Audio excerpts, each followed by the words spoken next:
Welcome to Open Minds. This is a new show for Bay TV, the second episode we've done, featuring Ed and Mark from the Open Minds group.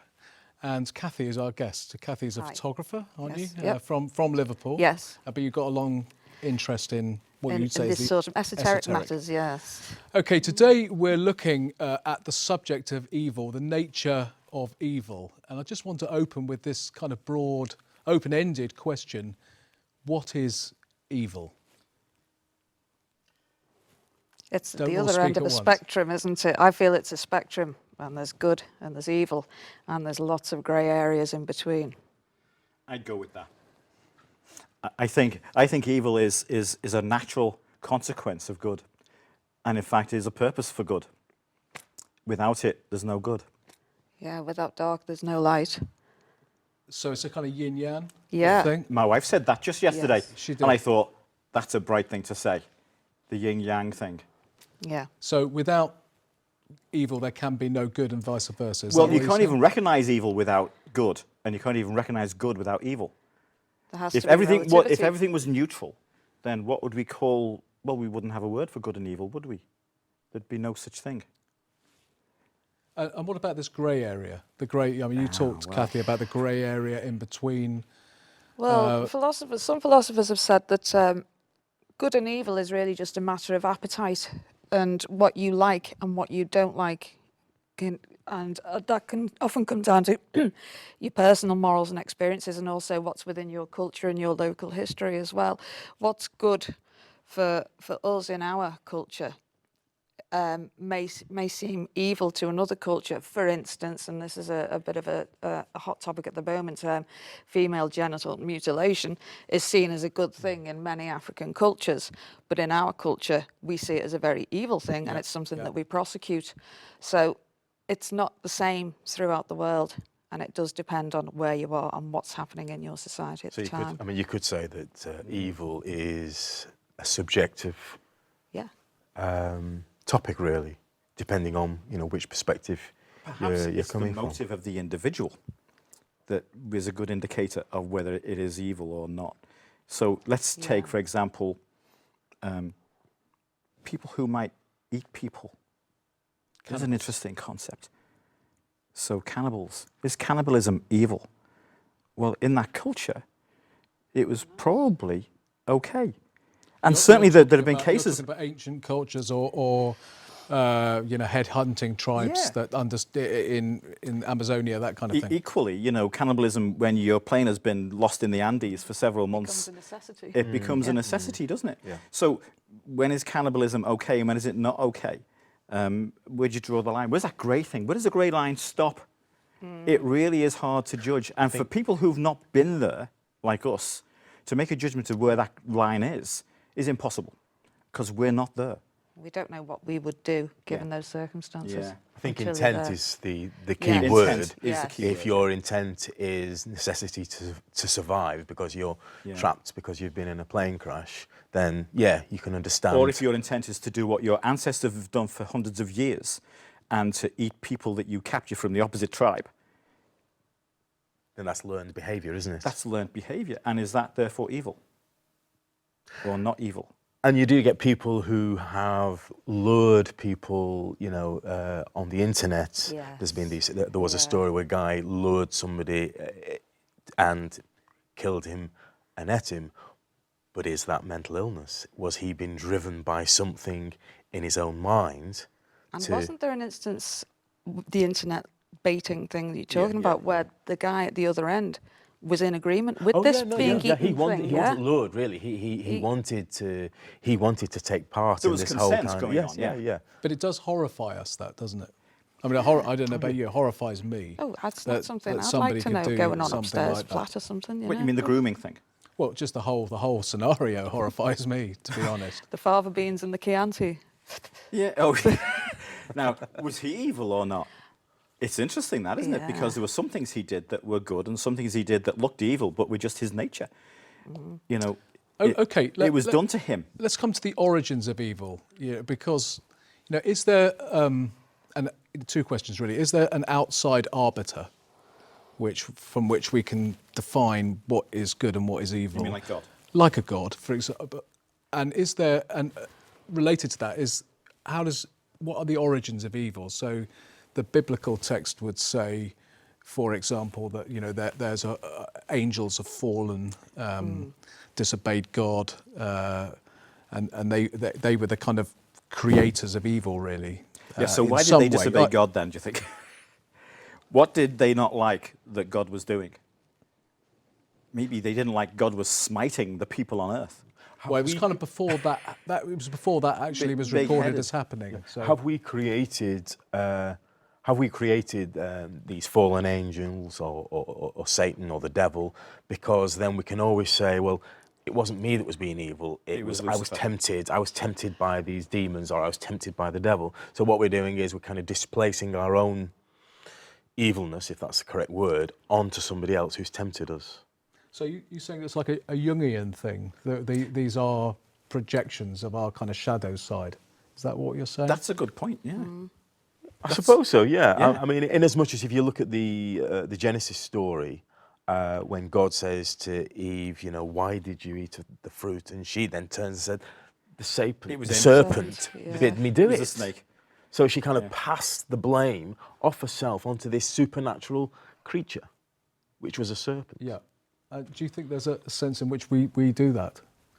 I mean, as children, quite often or not, children will have an invisible friend, won't they? And they will say, "Oh no, it was Mimi, my invisible friend, that made me do it," or even Mimi that took the biscuit. It wasn't me; it was Mimi, And that can be projected into adulthood as well, though. In the Great Genocides, I was only following orders. Yeah. Well, I think you could argue that because humans have always had family situations or children and parents, that they've always had situations where children will create a fabrication to get away with doing something that mum and dad didn't want them to do or forbid them from doing. So you could argue that the Genesis, the story, just came from someone creating a story, that they just made up a story based on what they are like. And so the whole Bible thing is just some fabrication made by normal people. It's not some supernatural God thing that has been given to us. We could have done that ourselves. Didn't people of ancient cultures use this kind of mythological language, which is kind of what Mark is saying, in order to communicate and help each other, really, to understand the human condition? They didn't have the kind of scientific knowledge that we have today in our culture. There, but I think I agree with you that it probably was like that, going back to those prehistoric times. People would create these stories and myths around things. But that doesn't mean that they didn't have truth mobile is phones absent from that, does it? Because there's such a thing as metaphorical truth. Yeah. So going back to the evil thing again, the difference between good and evil. I mean, we can talk about good and bad, but there is a line. There is a line which when we cross that line, or when somebody, a nation or a person crosses that line, most of us would say they've crossed the line. In terms of your spectrum, I understand the thing about a spectrum. Yeah. There's always grey areas and areas of contention. Where I think the line is also very subjective to whoever's telling you where that line is. Let's say governments tell us that someone's crossed the line. And they know that you will, as a population, believe it because of your culture or because they said so. A simple example is in the news this last couple of days. We have a lord at the moment who's been a bit... he's done something wrong, hasn't he? But is it wrong? Morally, yeah. You could argue he's done something morally questionable, but I'll bet you that Jesus would have had something to say about that. Let him, without the sin, cast the first one. So has he done something evil? Has he done something that deserves being pilloried by the entire population and all the media? I suppose it depends where you set yourself up in society as well. But then when you look at other things which appear to be much more evil, I mean, we don't want to get into the abuse thing, but the abuse story seems to be going on and on and on and on and on for decades. And there's no big issue from the establishment about that. But one man who does something which is a moral decision that he made is reprehensible. It requires him to resign and gets all the media front headlines. And I'm not supporting what he did, but other people do that. Lots of other people I mean, do I that. think that's drawing the line. So that's not evil, is it? That's not really where I'm talking about the line Yeah. is. I mean, I don't think his behaviour is inherently evil. I think it's a good example, though, I think, of we draw lines arbitrarily. And the person who's drawing the line is either an individual who's decided, well, it was okay because I thought it was okay, or a government says, for whatever reason, they may want to say, they may want to influence the population to follow the next line by drawing a line in a particular place. Or they just want to let someone off the hook. I mean, I think I'm talking about, let's take it something else and then use the kind of ISIS crisis. I was going to get to the that. beheading of people, the crucifying of innocent people, the raping of children and young women. Now that is don't believe in the Quran. It's beyond the pale. That everybody, most kind of right-thinking people from right across the world in any culture would say that's wrong. Apart from the kind of death cult that's perpetuating that, I think. So are you asking the question, when does bad become evil? Yeah, I am actually. That's a very good way of putting it, Mark. What do you think? Sorry. But again, I mean, there's a grey line, isn't there? There are some people who would say certain acts are absolutely evil, and then other people would say, well, there are mitigating circumstances that make that not as evil. So and it really does depend from what direction, what perspective you're coming on. People talk about a greater good, and maybe some of the people in ISIS are working from the idea of a greater good. Okay, even though I'm going to have to interrupt you there, Mark. I'm sorry, because I asked you. We're going to our commercial break, and then after that, we're going to come back and carry on this discussion, pick up on that, and then talk about acts of evil. So, see you everyone after the break.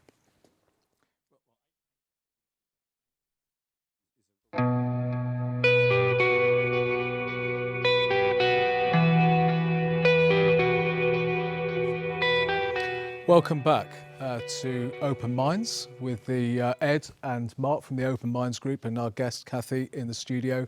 We're talking about the nature of evil. Just to pick up on what you were saying, Mark, about this difference between when bad becomes evil.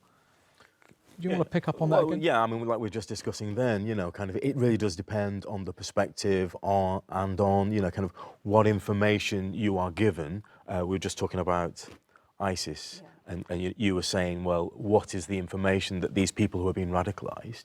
We're getting the information from Murdoch Press, and people in America are getting the information from Fox News, which is even more sort of Christian extremist, if you like. Yes.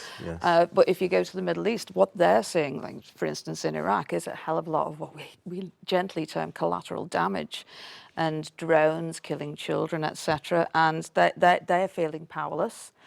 And they're feeling like they're feeling the need to fight back. Now, I don't agree with what ISIS is doing for 1 minute, but I also didn't agree with the war on Iraq.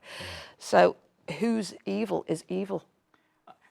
You could say a really controversial thing and say that the evil that is more calculated for the future manipulation of the whole population of the planet, the new order, let's say, that evil is the ultimate, if you like. Because that's doing things in a very calculated way, in a very controlling and from a position of power position. You could argue that that's the worst evil, even though the incidence of the evil, so the manifestations of the evil, may be less shocking at each moment when they happen. So we're not actually beheading people in public, which really shocks the life out of me, and I'm sure everybody else with a sensible head on them. Sorry, no pun intended really on that one. I should have meant it. But I think that if you very gently do evil deeds or bad deeds, which are part of an evil program, that's worse, in my view. To gain power over people. To people. gain power over the people into the future and ongoing. That feels so worse. Worst kind of evil, you think, possibly? That to me, that is driven by, if there's such a thing as an evil entity. But also, it's being driven by evil. That. I mean, I've not got any children, but what evil would you commit to protect your children? What evil would you commit if someone hurt your children? And I'm not trying to justify what is going on. Thought process often doesn't happen in a situation like that because it's an instinctive animal thing. Lots of people say, God, if someone hurt my son or someone hurt my daughter, I would kill them. Yeah. Do you know what I And mean? isn't that just a bad thing to do, not an evil thing? Well- Isn't that the difference between the two? Well, I think it's a spiral, isn't it? It's a vicious spiral, a vicious circle. You know, again, another way of looking. It's an eye for an eye, isn't it? Which, in that part of the world, or maybe throughout the world, I don't know, is a propaganda. Good people have done bad things. Good people have done Yeah. bad things. And For bad whatever people- motivation. and bad people have done good And bad things. people have done good things. That is not, therefore, to me, the definition. If they've done if a good person's doing a bad thing, that is not an evil person. That is not an evil deed. It's bad. It's wrong, and they may even know that. It's when that badness perpetuates and it changes the outlook on good and bad, and it becomes then bad is being done persistently with an argument that they can support deeply, and they just films of people like in The Silence of the Lambs and those things where someone does something which is bad, but then likes it, and that is really evil in my view. Kathy, what were you going to say something? I was thinking about we were talking about, but when you were talking about the manipulation, and two things sprung to mind. There was back to intent again. Yeah. So the definition of evil is what the intent is behind it, the motive, as you were saying before. But also, power corrupts. You often get people moving into positions of power to do good, and they are then surrounded by yes men and women, telling them how fantastic they are, how wonderful they are, and they're getting used to the trappings of this, and as they move further, and it's a saying, isn't it? Power corrupts, and absolute power corrupts absolutely. They themselves may not notice that change. No. They may, if you stopped a person and said, well, are you still trying to do a good thing?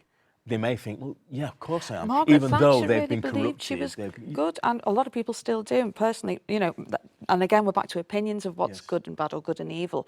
But to me, she was very destructive. But she honestly really felt that she was doing the right thing. Yeah. Well, did she? I think she did. I think she did as well, but how do we know? How do we know? Well, we see people like Katie Hopkins, who I think everyone hates, but it's systematic. Maybe she's doing it because she's wanting that reaction. Maybe Mrs. Thatcher wanted to look like she meant everything, but she was making it all up because she was genuinely evil. I don't know. And I suppose none of us can judge that. That's where evil really kind of sits, I suppose. There are a whole swathe of grey areas, but I suppose if you're going to have a definition, somebody who is doing bad knows that they're doing bad only for evil's sake. Or whatever, yeah, or they're not doing it for any greater good. Yeah. They're not doing it because they are protecting anybody. They are doing it purely for the sake of. But yet again, another grey area that we've introduced there. And ultimately, you don't know, do you? Because you don't know whether or not Margaret Thatcher. We can't get inside her head, exactly. Yeah, exactly. And it's very late now. Yeah. But I think when someone does do something persistently bad, and we start to see them enjoying those bad things, those very bad things, then you can start to argue about evil and stuff like that. Maybe that's a process. But from their perspective, if they enjoy doing something, why would they think that was evil? I mean, would they see what they're doing as evil, or just what they do? Do you think we accept that people do this? But do you think we all have that potential within us? So we have the potential for goodness, and we have the potential for evil. That then takes us back to that Native American saying you were talking about, or the story of the son talking to the elder, and that the elder saying there are two types of people in the world. There's the type that does bad, and there's the type that does good. And these people are both within us. And the child says, wolf, didn't he? Yeah, the child says, well, which one wins? And the elder says, the one that you feed. So if you continue to give energy to the side of you, and we have that old thing on the cartoons from years ago with little angel on and the devil there, and that's the choice that we're given. Is this the free will that the Bible talks about? I don't know. Now, I think that's the difference between us and other animals. I think that was the gift that we have, that other animals don't have. We have the gift of even analysing or debating good versus evil. The concept of the good and the bad angel on our shoulders. The guilt that we feel, or that we're encouraged to feel as from when we're born by society, that guilt, the feeling. I don't think other animals feel guilty except if we make them like certain dogs.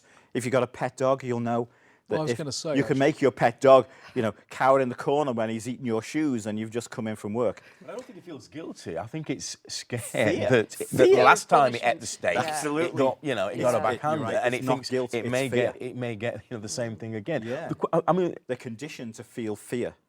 And as a baby, aren't there just only a couple of things that we're born with?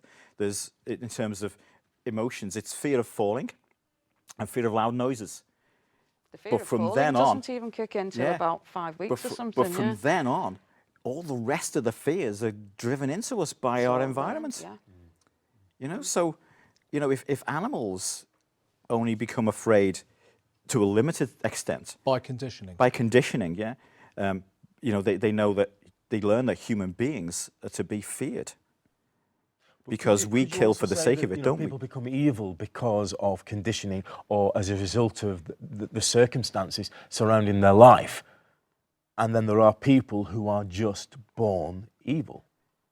And my opinion. I want to change the track a bit now. Yeah. I want to talk about, there's a verse again in the Bible which says, the love of money, not money, the love of money is the root of all evil. Yeah. Do we think that is true? That where there's greed, where there's a desire to create and keep great wealth, do you think that? I think where there's an attachment to material things rather than a connection between people.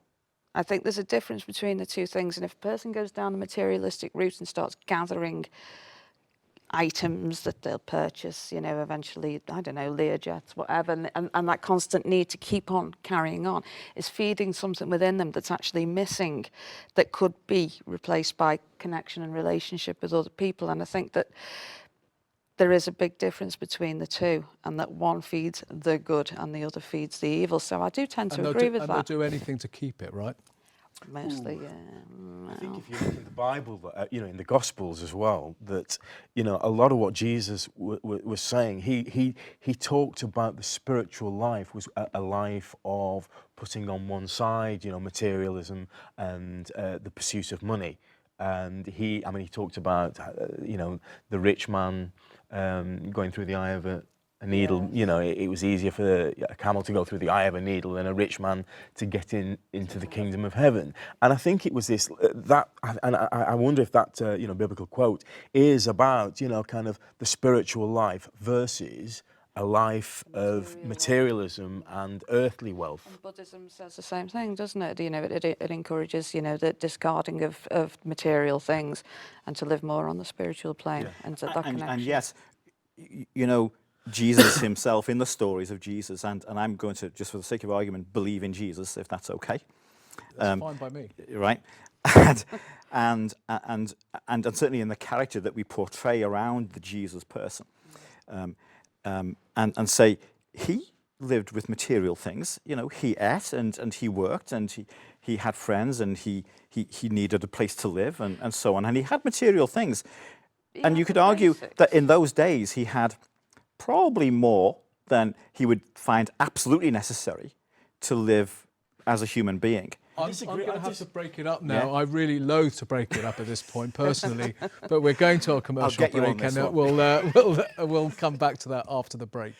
And join us after our commercial break for Open Minds.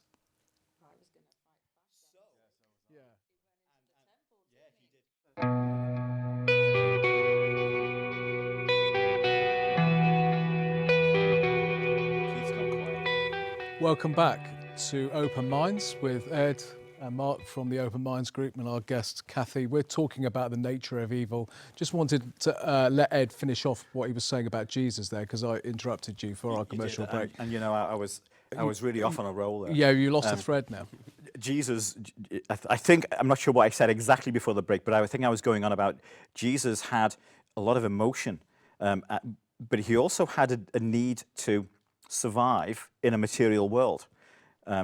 And so he had a home, which we don't know for sure, but may have been more than he would absolutely have needed. We never hear stories of him living under a large leaf in the wintertime. He does say, though, especially in his 3 years that he had his mission. Yeah. He does say, out you in the know, desert, the foxes have their holes, the birds have their We're nests. kind of getting off the point now, but what you were saying about evil and money and Jesus, just to Absolutely. Just kind of, So just to whiz on to so you know, possession of material things. I don't think you could argue that, let's say, Jesus was after the possession of material things. He was after the development of his spirit, and spirit in the connection with other people. So do unto others as you would have do to you. A lot of statements he came out with, or is given the credit of a lot of statements which are about people, about society, about social things. He never ever made a positive statement about money, except whatever is Caesar's, give unto him. He also said, or is accredited of saying, charity begins at home. And I take that as meaning that you can't help others until you've helped yourself first. You've got to get yourself to a certain point before you can... I want us to get back to the subject Yeah. of evil. I want us to come on and talk about whether people are, about serial killers such as Fred and Rosemary West, Jeffrey Dahmer, Ian Brady. I mean, there's lots of different names we could throw up. Despots, you know, like Pol Pot and Hitler and Stalin. People are fascinated, aren't they, by these characters? Why do you think? And they're fascinated by the evil that they do. If it wasn't, Shocking. it's We like the do craze. like to be shocked, don't Yeah. we? Let's face it. But I mean, because I don't want to believe in an inherent evil outside of people that can come into people and possess them. I really don't want to believe that. So I would prefer to go down the route that these people are sociopaths and they have a mental health condition, and have always had or have developed a mental health condition that stops them from having any compassion for anybody else or any feeling for any societal rules, and that they just want to do what they want to do and the consequences do not matter, and that it becomes almost a game, a hunt. They're the hunted by the police or whoever, but they're also hunting other people, and it's a sport that they're But doing. they become intoxicated by it, don't they? If you see my point. They have this idea of a state that they want to produce, like Hitler had this idea of a new Europe that was Aryan race. Yeah.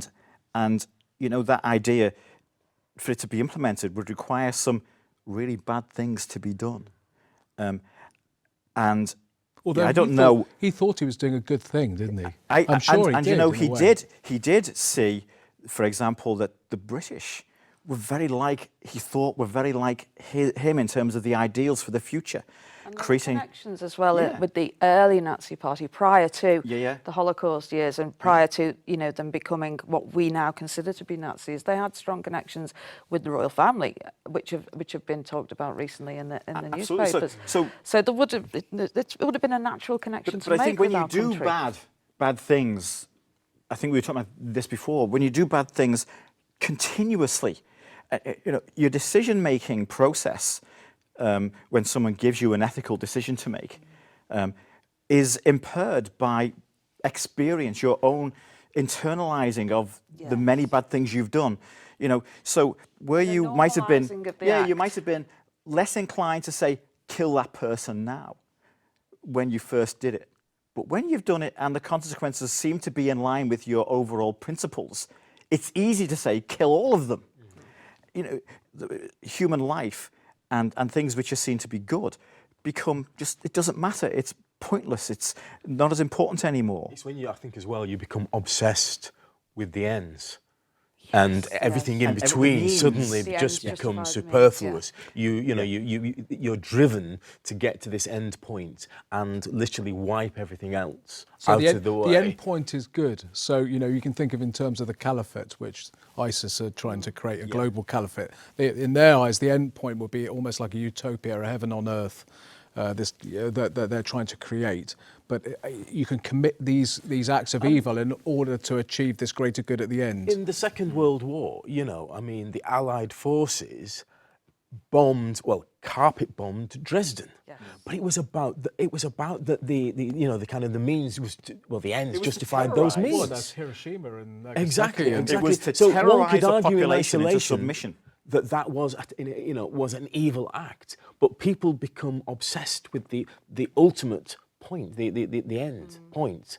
And I'm just trying to get into Hitler's head again here for a minute. I'm just trying to think, you know, in the sort of early 30s, late 20s, early 30s, when Germany had a very poor economy, his idea was he wanted to strengthen the economy, and his way of thinking was big drain on the economy, as gypsies and the itinerant, and the other people who were seeping or taking all the money from the economy was the Jewish community. So those two had to be eradicated in order to strengthen the economy. And So I'm we're assuming, talking about- is this a logical thing going on in it's his the head? greater, you know, he thought he was committing he was committing these acts in order to achieve a greater good, and they were necessary. So we're talking about that expression, a necessary evil. I mean, that's what he Kathy believed. was saying earlier, that we got people who we might today term as sociopaths, if not psychopaths.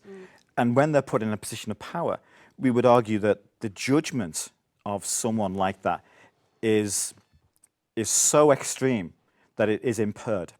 And so Hitler's judgment, in order to gain his ideology for his future vision, he's judging that all these other things have to be done in an extreme way. And maybe he wasn't even thinking of the extremo. Maybe it was those directly beneath him who were the sociopath, psychopath people who thought, one who here's just an followed that, opportunity for me to experiment on people. Yes, that's a great point. Maybe it wasn't him who was the evil one. It was those who worked for him, because they had the long-term greed and personal gain to follow through his instructions and then blame him. in their way, in But a then way blame that him. satisfied their... But that's interesting. Let me pick up on this, actually, because you're saying, you know, maybe it wasn't him. So have we taken the whole kind of Nazi thing, which a lot of people consider to be, you know, a great chapter of you know, unremitting kind of evil in Western European history, and we've kind of loaded it on this one person, and he's become like a symbol for everything. He's the only name that's really kind of left resonating in our minds. So we can offload all that. We offload all that evil onto him. But there's a good one. Simon Wiesenthal, who was the big Nazi hunter, and so he wasn't just offloading onto one person, he was after everybody who was involved, yes.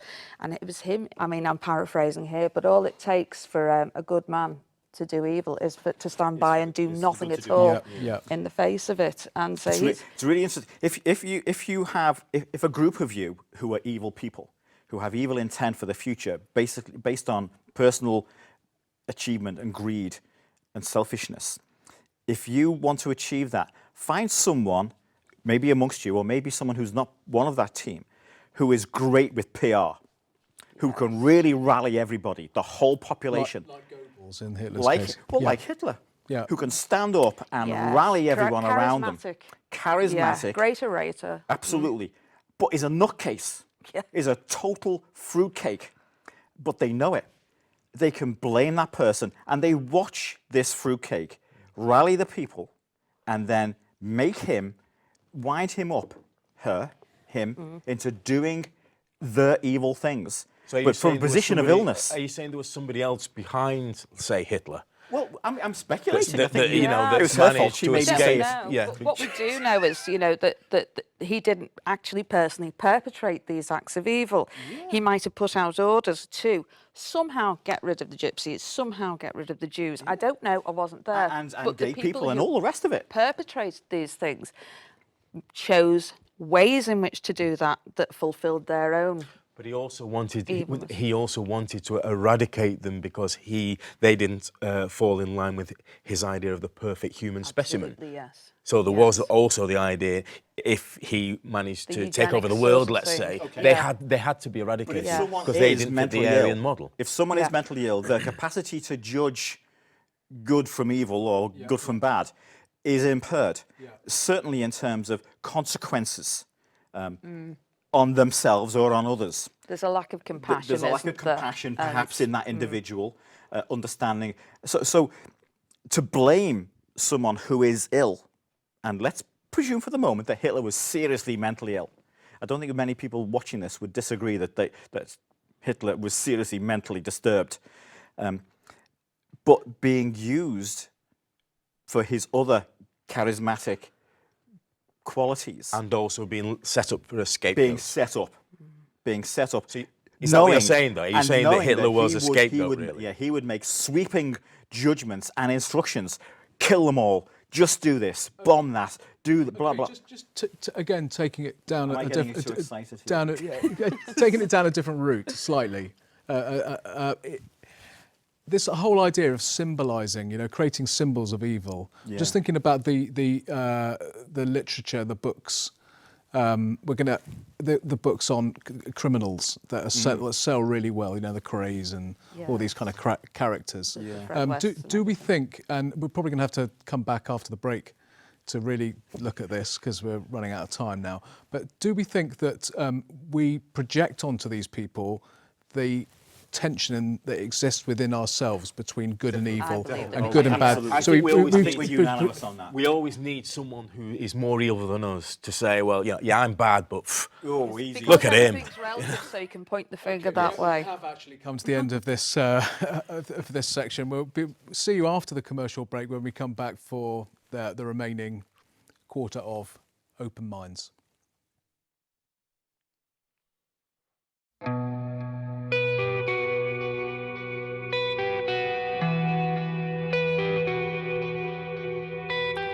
Welcome back to Open Minds. We're having a very animated discussion here in the studio on the subject of evil, the nature of evil.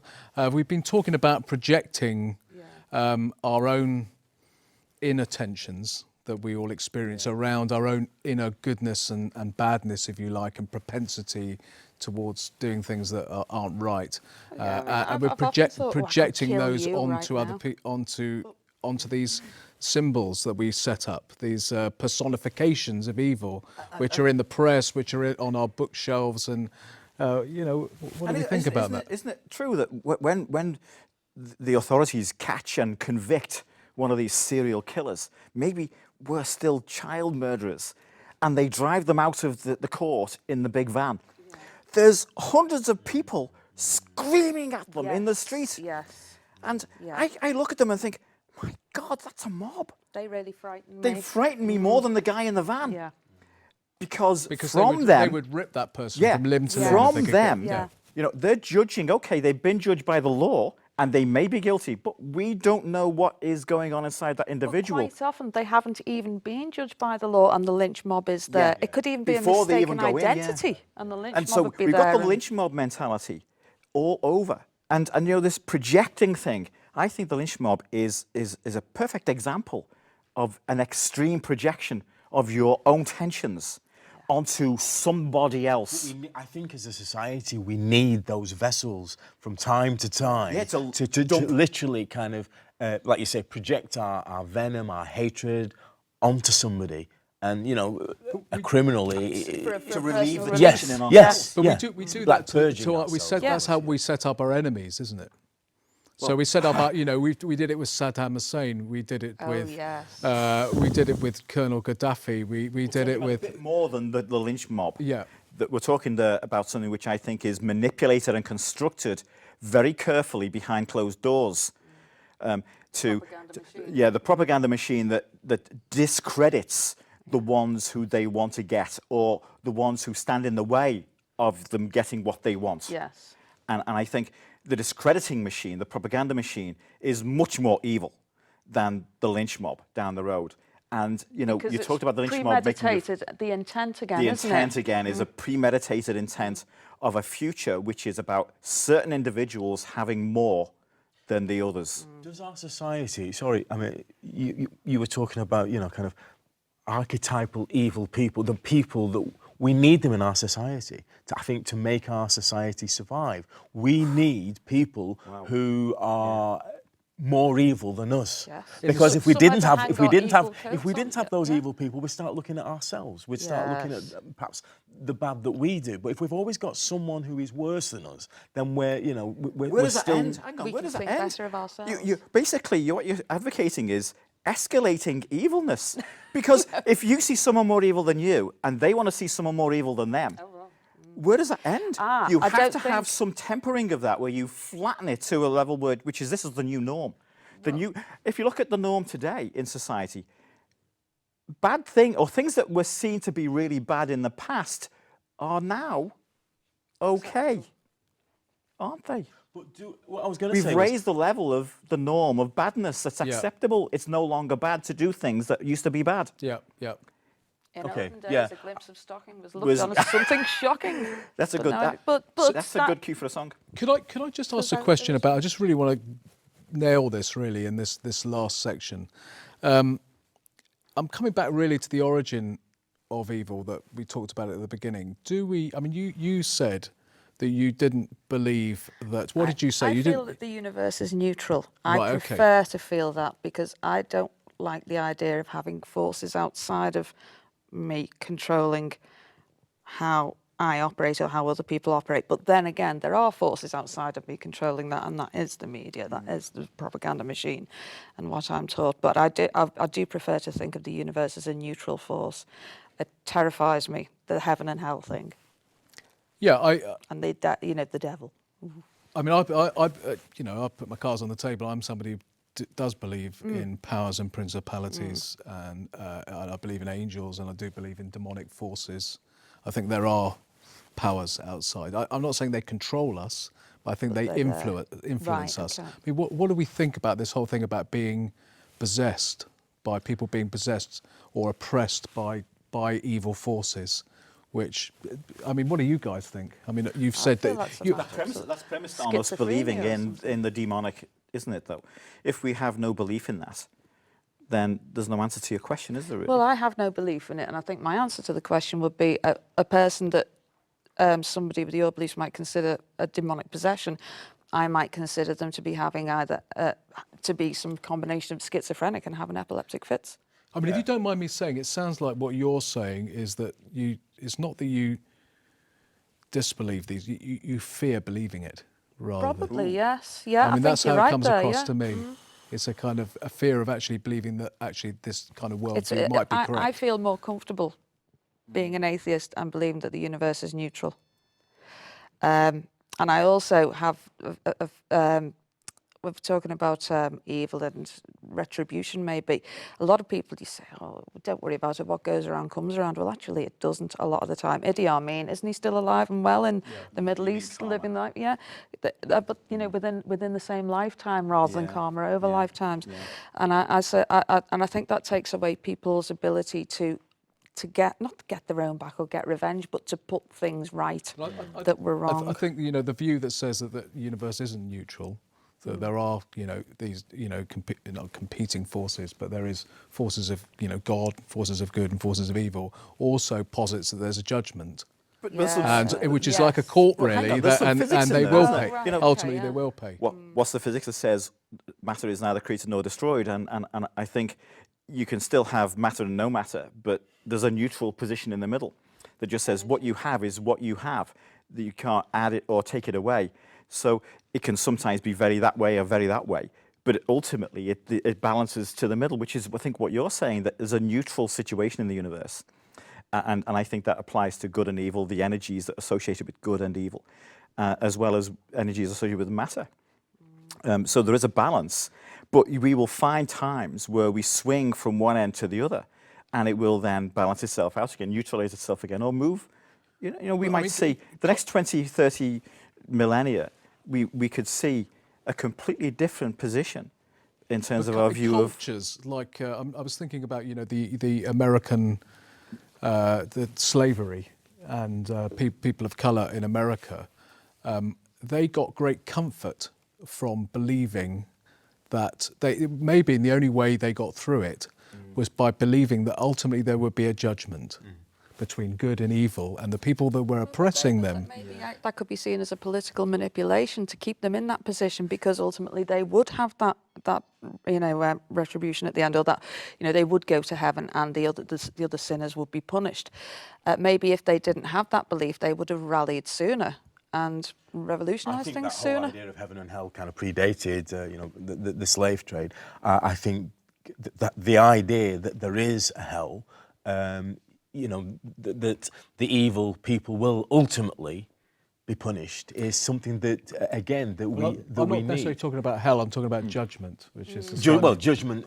Are you talking about judgment from God? Are you talking what Yeah. type of judgment? Well, are you talking? personally, I'm talking about judgment from God. That ultimately, Well, that, there's- that- yeah, and- that and there that's will the consequence of that judgment, isn't that it? And the ultimately, evil will be dealt with, Yes. and And that is dealt with usually in a biblical sense by hell. well, that's yeah. Well, not necessarily. I mean, just yesterday, I was Or saying death, again or to whatever Mark you call earlier that yesterday I was visited for the first time in a couple of years by witnesses at the door. Now, I think Jehovah's Witnesses are usually really nice people. They're very respectful people, and they're sometimes given a really rough time, aren't they? Because they don't mean harm.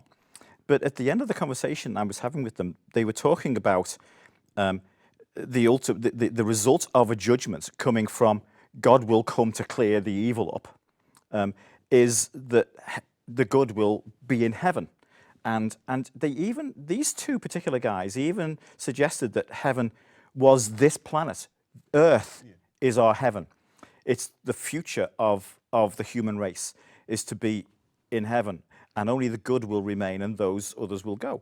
And that sits nicely with me, because I think this planet is a beautiful place. But that's a useful point to end on, really. We're coming to the end now. If I can have the final word, the Bible talks about a new heaven and a new earth. That God will create a new heaven and a new earth, and everything will be, and evil will be dispensed with. And that's a note of hope, perhaps, to end on.